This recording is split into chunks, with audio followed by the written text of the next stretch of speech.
చాలామంది ఏలినాటి శని ప్రభావం వల్ల, అర్ధాష్టమ, అష్టమ శని ప్రభావం వల్ల, శని చండాల యోగంలో శని మహర్దశ జరుగుతున్నప్పుడు, జాతకంలో శని నీచంలో ఉన్నప్పుడు ఇబ్బందులు పడుతూ ఉంటారు.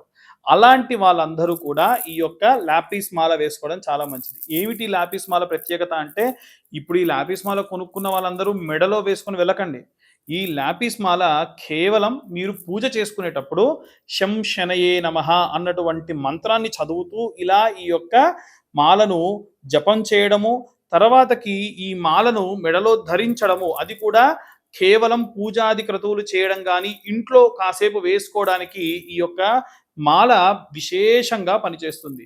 ఇలాంటి లాపిస్ మాల వేసుకోవడం వల్ల శని సంబంధిత దోషములు, ఏలినాటి శని, అర్ధాష్టమ, అష్టమ శని దోషాలు ఎన్నో దూరం అయ్యేటువంటి అవకాశం ఉంటుంది. కాబట్టి వీలైనంత వరకు కూడా ఈ యొక్క లాపిస్ మాల ధరించి శని సంబంధితమైనటువంటి జపాన్ని చేసుకోవడము, ఆ యొక్క పూజాది క్రతువుల్లో పాల్గొనడము, ఎక్కడైనా సాయంత్ర సమయంలో లిమిటెడ్గా ఒక గంట 2 గంటలు బయటికి వెళ్ళేటప్పుడు వేసుకొని వెళ్ళడం వల్ల విశేషమైనటువంటి సత్ఫలితాన్ని పొందవచ్చు.